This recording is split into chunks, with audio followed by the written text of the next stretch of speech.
네, 올드바이크 커스텀하고 있는 아트모터라고 합니다. 우리나라에 많은 화석차들이 지금 폐차되고 있는데 그게 좀 아쉬워서 제가 이 화석차에 대해서 좀 설명을 하고 정비 영상도 공유하면서 많은 분들이 이렇게 좋은 엔진 달린 화석차들 다시 타고 다니셨으면 하는 바람으로 영상 만들고 있습니다. 일단 이 기종은 CBR 900RR인데 이 기종을 가지고 제가 올드바이크를 사면은 무슨 일이 벌어지는지 제가 상세하게 설명을 드릴 테니까 스킵하지 마시고 처음부터 끝까지 봐주시면은 이 영상 하나로 많은 호기심이 다 해결되실 거예요. 그러니까 집중해서 좀 봐주셨으면 좋겠습니다. 일단 첫 번째로 냉각 라인이 문제가 되는데, 예, 냉각 라인이죠. 냉각수 호스인데 얘네들이 20년, 30년을 버티지 못해요. 그래가지고 이 뜨거운 냉각수가 2, 30년 동안 왔다 갔다 했기 때문에 고무류가 다 터지게 됩니다. 전부 바꿔줘야 돼요. 알리익스프레스에서 한 10만원 초반 그 정도면은 구입하실 수가 있고 문제가 없을지라도 다 바꿔줘야 됩니다. 왜냐면 양양 같은 곳에 갔다가 냉각수 호수 터지면은 화물차로 올려보내야 돼요. 그래서 미리미리 바꾸셔야 된다, 그 말씀 드리는 거고, 그리고 이 라지에이터도 마찬가지인데 이 라지에이터도 오래되면은 상태가 안 좋기 때문에 터질 수가 있어요. 그래서 육안으로 점검을 하신 다음에 더 써도 되는지 그거를 좀 파악을 하셔야 되고, 그 라지에이터 뒤쪽에는 선풍기처럼 팬이 달려 있어요. 지금 보이지는 않지만 반대쪽에 있는데 그 냉각팬은 어떻게 작동하냐면 온도가 너무 높구나 하면은 전기를 보내서 팬이 돕니다. 그런 식으로 작동하는데 그 온도 센서류들이 20, 30년 되면서 좀 제 기능을 안 하는 경우가 있어요. 그래가지고 그 센서를 바꾸거나 아니면 그 냉각팬을 돌게 하는 스위치를 만들어서 버튼을 딱 누르면 냉각팬이 도는 거죠. 저는 그렇게 버튼식으로 개조를 했습니다. 왜냐면 제가 시내 주행을 할 때, 여름에 시내 주행을 할 때 지금 냉각팬이 돌 온도는 아닌데 나는 미리 시키고 싶다. 왜? 내 오토바이를 사랑하니까, 열을 좀 덜 받았으면 해서 수동으로 달면 그런 장점이 있겠죠. 그렇게 개조를 했고, 그게 무슨 이상한 튜닝은 아닙니다. 왜냐면 60년대 미국 자동차들 보면은 스위치가 달려있는 경우가 있어서 이런 거는 이상한 튜닝이 아닙니다. 그래서 그렇게 개조하는 경우가 있고, 그리고 두 번째는 전기인데, 전기 관련 쇼츠는 제가 몇 개 올려놨어요. 그거 한번 보시고 오시면 이게 어떻게 화재가 난다는 소리인지 바로 영상 보시면 바로 아실 수가 있습니다.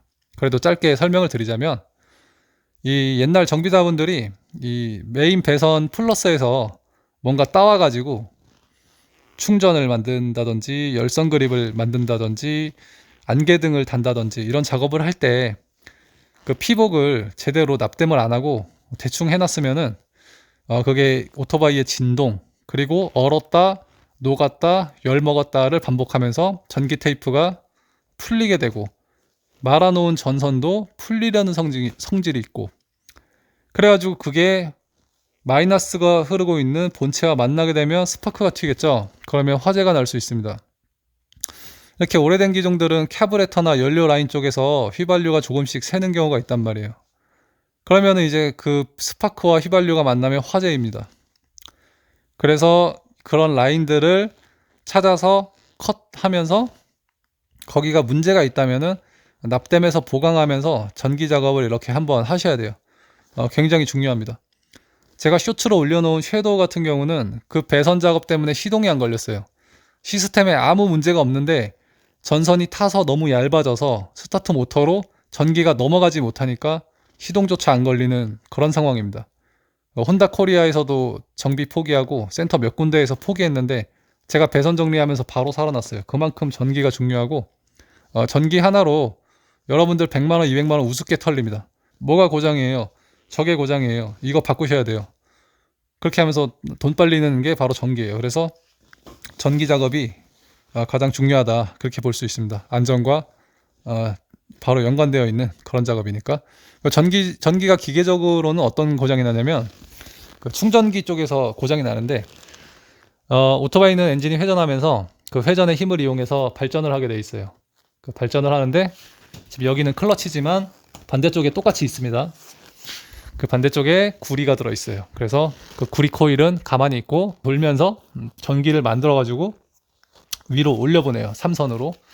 엄청나게 센 전기를 올려보내요. 한 30V 정도 되는 그 전기를 제네레이터가 받아가지고 12V로 변환을 해서 배터리를 충전하는 방식이에요. 엄청나게 센 전기를 받아서 12V로 변환을 하니까 이 녀석이 제네레이터가 힘들겠죠. 그래서 열이 굉장히 많이 타서 이렇게 냉각핀 달려있는 모양으로 제조를 하는 겁니다. 이 녀석들도 세월을 못 버티고 몇 번 터지기 때문에 이걸 유심히 봐야 돼요. 왜냐면은 다른 기종 제품을 가져다 껴도 아무 문제가 없기 때문에 다른 기종으로 많이 달기도 하는데, 다른 기종의 제네레이터는 이 녀석의 커넥터와 맞지가 않기 때문에 전선을 컷해가지고 말아버린단 말이죠. 제가 앞서 말씀드린 것처럼 이렇게 진동이 있는 오토바이에 전선을 잘못 말게 되면은 풀립니다. 풀리거나 안에서 부식도 되고, 그 알터네이터에서 이런 일이 벌어지면은 타요. 타서 이 노란 선이 검게 그을려 있는 경우를 저는 화석차 정비하면서 굉장히 많이 봤습니다. 그래서 이 부분, 알터네이터와 제네레이터, 그리고 알터네이터와 제네레이터가 만나는 커넥터, 그 부분을 유심히 보셔야 돼요. 세 번째, 가장 중요한 거라 볼 수 있는 그 연료 분사기인 카부레터. 아마 카부레터가 고장이 나 있을 겁니다.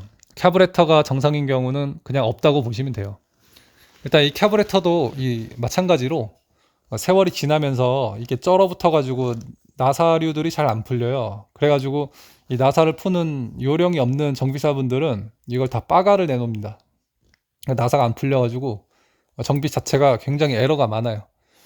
그래서 이런 작업을 해주는 곳이 없는 이유가, 정비사분들이 이걸 알거든요. 이 캡을 엔진에서 뽑는 것 자체도 어마어마하게 힘들고, 그걸 정비하려고 뒤집어서 볼트를 풀고 싶어도 빠가 나 있는 경우가 많고, 그걸 열어서 메인 제트, 슬로우 제트를 관찰을 해도 이게 다 빠가가 나 있거나 박살나 있어가지고 골탕 먹는 경우를 굉장히 많이 겪으셔가지고 정비를 안 하시는 거예요. 그래서 카부레터는 제가 쇼츠로 올려놓은 요 녀석 캡브가 있는데, 그걸 보시면은 내부 구조를 전부 다 보실 수 있으니까 한번 참고해 보시고, 그렇게 깨끗한 캡을 구하기가 쉽지가 않습니다.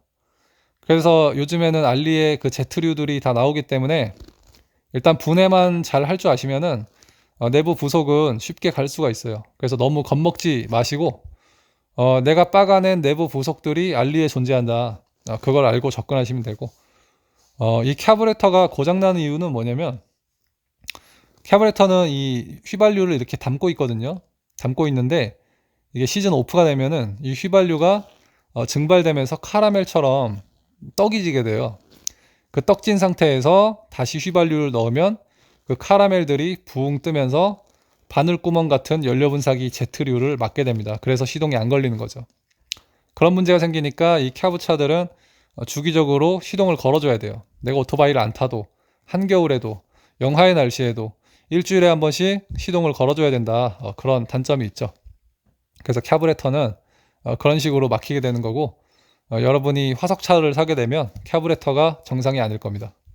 이런 정비를 봐주는 곳이 대한민국에 몇 군데가 없고, 그래서 주로 폐차장으로 다 빠지는 건데, 일단 저는 이 작업을 하고 있고 4기통, 2기통, 6기통 다 하고 있습니다. 제가 용인에 있는데 혹시 용인 쪽에 계신 분들 중에 내 화석차 캡브가 막혔다, 그럼 저 찾아오시면 되고, 캡브가 도대체 뭐냐 그거 궁금해 하시는 분들이 있어요.